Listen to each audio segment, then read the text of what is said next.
আসসালামু আলাইকুম। কেউ আপনাকে এসএমএস করে সেই এসএমএসটি ডিলিট করে ফেলছে, সেটা হোক মেসেঞ্জার, ইমো, হোয়াটসঅ্যাপ। চিন্তার কোনো কারণ নেই। আপনি চাইলে খুব সহজেই ডিলিট হয়ে যাওয়া এসএমএস পুনরায় দেখতে পাবেন।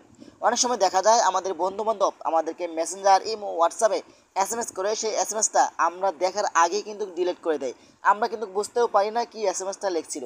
চিন্তার কোনো কারণ নেই। আপনি চাইলে খুব সহজেই ডিলিট হয়ে যাওয়া এসএমএসগুলো পুনরায় দেখতে পাবেন। তো চলুন আপনাদেরকে দেখিয়ে দিচ্ছি এই কাজটি আপনারা কীভাবে করবেন। তার আগে ছোট্ট একটি কথা বলবো, যারা আমার ফেসবুক পেজে নতুন অবশ্যই আমাদের পেজটি ফলো করে রাখুন এমন গুরুত্বপূর্ণ নতুন নতুন ভিডিও পাওয়ার জন্য। তো এই কাজটি করার জন্য ফার্স্ট অফ অল আপনি চলে যাবেন আপনার ফোনের সেটিংসে। তো আমি চলে আসলাম আমার ফোনের সেটিংসে। তারপর আপনি একটু নিচে আসবেন। নিচে আসার পরে কিন্তু এখানে একটি সেটিংস করতে হবে।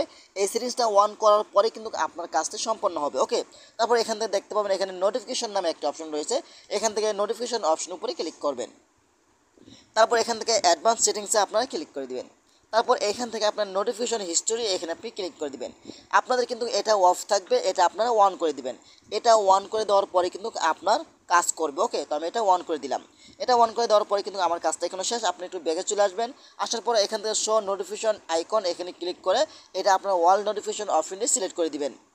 তারপরে একটু ব্যাগে চলে আসবেন। হ্যাঁ, এখন দেখেন আমার কাজ কিন্তু সম্পূর্ণ শেষ। এখন আমি আমার একটা মেসেঞ্জারে গিয়ে এসএমএস করে ডিলিট করে সেই এসএমএসটা আপনাকে পুনরায় দেখাবো। ওকে, তো আমি চলে যাচ্ছি আমার একটি ফেসবুক আইডিতে। ফেসবুক আইডিতে আসার পরে এই ব্যক্তিটাকে একটি এসএমএস করবো। দেখতে পাচ্ছেন এই ব্যক্তিটাকে একটি এসএমএস করবো। তো এসএমএস কী লিখবো আপনি একটু এসএমএসটি লক্ষ্য করবেন যে আসলে কি হয় কিনা। ঠিক আছে, তো আমি লিখলাম কেমন আসো। ওকে, আপনারা কিন্তু এসএমএসটি একটু দেখবেন যে আমি এসএমএসটা কী লিখি। হ্যাঁ, তো এখানে একটি ইমোজি দিয়ে দিলাম। ঠিক আছে, ইমোজি দিয়ে দিলাম, এসএমএসটা আমি সেন্ড করে দিলাম। ওকে, তো এই এসএমএসটা এখন আমি ডিলিট করে দেবো। দেখেন আমার কিন্তু উপরে নোটিফিকেশন চলে এসেছে। ওকে, তো আমি এখান থেকে মেসেজটি ডিলিট করে দিব। ওকে, আপনারা এখানে ডিলিট অপশনে ক্লিক করে আপনারা এভরি ওয়ান করে দিবেন।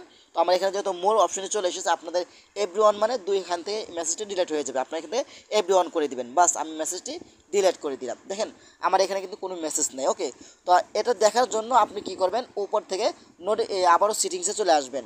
সেটিংসে চলে আসার পরে কিন্তু আপনারা এখান থেকে আপনারা আবারও নোটিফিকেশন অপশন উপরে ক্লিক করবেন। ওকে, এখানে ক্লিক করার পরে কিন্তু এখান থেকে আপনারা আবারও অ্যাডভান্স সেটিংসে ক্লিক করবেন। অ্যাডভান্স সেটিংসে ক্লিক করার পরে কিন্তু এখান থেকে আপনার নোটিফিকেশন হিস্ট্রিতে আপনি আবারও চলে আসবেন। আসার পর আপনার নিচে আসবেন। হ্যাঁ, নিচে আসার পরে কিন্তু এখানে মেসেঞ্জার নামে একটা অপশন পাবেন। দেখেন আমার এখানে 5টা মেসেজ কিন্তু চলে এসেছে। তো ওকে, তো আমি এখানে ক্লিক করব। দেখেন আপনাদের সামনে কিন্তু আমি কেমন আসো একটি ইমোজি দিয়েছিলাম। ইমোজি দিয়ে কিন্তু আমি মেসেজটা ডিলিট করে ফেলছি। সেই এসএমএসটা কিন্তু এখানে আমি দেখতে পাচ্ছি। দেখেন 6টা 10 বাজে আর উপরে দেখেন 6টা 11 বাজে। তো এভাবেই চাইলে কিন্তু আপনারা খুব সহজেই আপনার বন্ধুবান্ধব যদি আপনাকে মেসেজ দিয়ে সেই মেসেজটা ডিলিট করে ফেলে, আপনি চাইলে খুব সহজেই এটার মাধ্যমে পুনরায় আপনার ডিলিট হয়ে যাওয়া এসএমএসগুলো দেখতে পাবেন। তো আশা করি ভিডিওটা শেয়ার করে দেবে।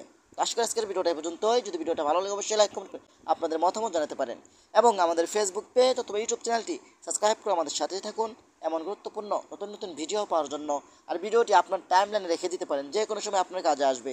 ধন্যবাদ সবাইকে। আসসালামু আলাইকুম।